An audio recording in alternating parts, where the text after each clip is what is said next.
ପାଣିକୋଇଲି ଛକରେ ରହିଛି ପଣ୍ଡା ଅଳଙ୍କାର। ଆଜି ଅପରାହ୍ନ ପ୍ରାୟ 1:30 ବେଳେ ତିନି ଦୁର୍ବୃତ୍ତ ସାଧାରଣ ଗ୍ରାହକଙ୍କ ପରି ଦୋକାନ ଭିତରେ ପଶିଥିଲେ। ଆଉ ଗହଣା ସମ୍ପର୍କରେ ପଚାରି ବୁଝିଥିଲେ।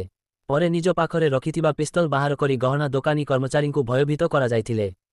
ଏପରିକି ଫାଙ୍କା ଗୁଳି ଚାଳନା କରିଥିଲେ, ଯେଉଁଥିପାଇଁ ଗହଣା ଦୋକାନୀ କର୍ମଚାରୀମାନେ ଡରି ଯାଇଥିଲେ। ତା ପରେ ସବୁ ଗହଣାକୁ ଗୋଟିଏ ବ୍ୟାଗରେ ପୁରାଇ ଚମ୍ପଟ ମାରିବାକୁ ଚେଷ୍ଟା କରିଥିଲେ। ଲୁଟ୍ କରିବା ପରେ ଦୋକାନକୁ ଗହଣା କିଣିବାକୁ ଆସିଥିବା ଜଣେ ବ୍ୟକ୍ତିଙ୍କ ବାଇକ୍ ଧରି ଚମ୍ପଟ ମାରୁଥିଲେ ତିନି ଦୁର୍ବୃତ୍ତ। ଆଉ ସେମାନଙ୍କୁ କାରରେ ପିଛା କରିଥିଲେ ଗହଣା ଦୋକାନର କର୍ମଚାରୀ ସୁନୀଲ ରାୟ ଓ ତାଙ୍କ ସାଥୀ। ପାଣିକୋଇଲି ଛକଠାରୁ ଅଳ୍ପ ଦୂରରେ ଥିବା ବିଦ୍ୟୁତ ଅଫିସ୍ ଆଗରେ ଲୁଟେରାଙ୍କ ବାଇକ୍କୁ ଧକ୍କା ଦେଇଥିଲେ ସୁନୀଲଙ୍କ କାର୍। ତା ପରେ ତିନି ଦୁର୍ବୃତ୍ତ ସେଠାରେ ପଡ଼ି ଯାଇଥିଲେ।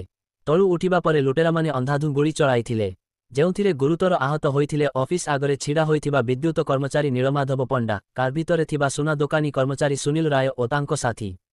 ସମସ୍ତଙ୍କୁ ଉଦ୍ଧାର କରାଯାଇ ପାଣିକୋଇଲି ମେଡିକାଲରେ ଭର୍ତ୍ତି କରାଯାଇଥିଲା। ସେଠାରେ ନୀଳମାଧବଙ୍କୁ ଡାକ୍ତର ମୃତ ଘୋଷଣା କରିଥିଲେ। ସୁନୀଲ ଓ ତାଙ୍କ ସାଥୀଙ୍କୁ କଟକ ରେଫର କରାଯାଇଥିଲା। ତେବେ ରାସ୍ତାରେ ସୁନୀଲଙ୍କ ମୃତ୍ୟୁ ଘଟିଛି।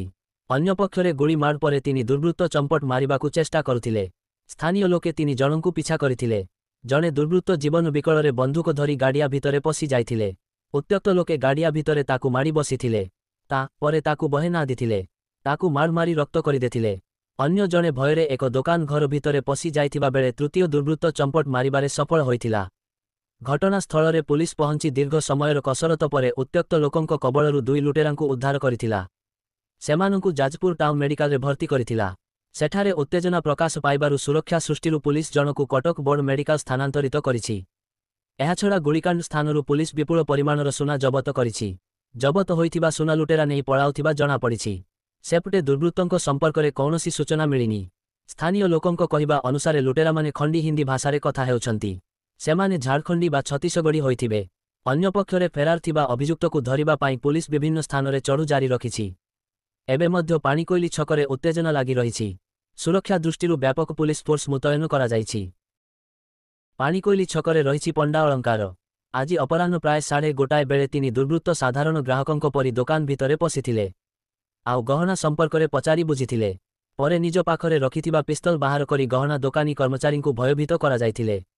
ଏପରିକି ଫାଙ୍କା ଗୁଳି ଚାଳନା କରିଥିଲେ, ଯେଉଁଥିପାଇଁ ଗହଣା ଦୋକାନୀ କର୍ମଚାରୀମାନେ ଡରି ଯାଇଥିଲେ।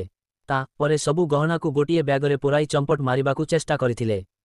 ଲୁଟ୍ କରିବା ପରେ ଦୋକାନକୁ ଗହଣା କିଣିବାକୁ ଆସିଥିବା ଜଣେ ବ୍ୟକ୍ତିଙ୍କ ବାଇକ୍ ଧରି ଚମ୍ପଟ ମାରୁଥିଲେ ତିନି ଦୁର୍ବୃତ୍ତ। ଆଉ ସେମାନଙ୍କୁ କାରରେ ପିଛା କରିଥିଲେ ଗହଣା ଦୋକାନର କର୍ମଚାରୀ ସୁନୀଲ ରାୟ ଓ ତାଙ୍କ ସାଥୀ। ପାଣିକୋଇଲି ଛକଠାରୁ ଅଳ୍ପ ଦୂରରେ ଥିବା ବିଦ୍ୟୁତ ଅଫିସ୍ ଆଗରେ ଲୁଟେରାଙ୍କ ବାଇକ୍କୁ ଧକ୍କା ଦେଇଥିଲେ ସୁନୀଲଙ୍କ କାର୍।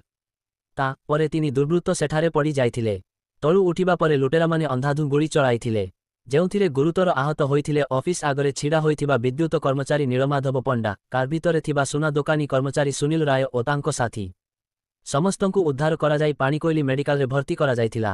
ସେଠାରେ ନୀଳମାଧବଙ୍କୁ ଡାକ୍ତର ମୃତ ଘୋଷଣା କରିଥିଲେ। ସୁନୀଲ ଓ ତାଙ୍କ ସାଥୀଙ୍କୁ କଟକ ରେଫର କରାଯାଇଥିଲା। ତେବେ ରାସ୍ତାରେ ସୁନୀଲଙ୍କ ମୃତ୍ୟୁ ଘଟିଛି। ଅନ୍ୟପକ୍ଷରେ ଗୁଳି ମାଡ଼ ପରେ ତିନି ଦୁର୍ବୃତ୍ତ ଚମ୍ପଟ ମାରିବାକୁ ଚେଷ୍ଟା କରୁଥିଲେ। ସ୍ଥାନୀୟ ଲୋକେ ତିନି ଜଣଙ୍କୁ ପିଛା କରିଥିଲେ। ଜଣେ ଦୁର୍ବୃତ୍ତ ଜୀବନ ବିକଳରେ ବନ୍ଧୁକ ଧରି ଗାଡ଼ିଆ ଭିତରେ ପଶି ଯାଇଥିଲେ। ଉତ୍ତ୍ୟକ୍ତ ଲୋକେ ଗାଡ଼ିଆ ଭିତରେ ତାକୁ ମାଡ଼ି ବସିଥିଲେ। ତା ପରେ ତାକୁ ବହେ ନାଦିଥିଲେ। ତାକୁ ମାଡ଼ ମାରି ରକ୍ତ କରିଦେଇଥିଲେ।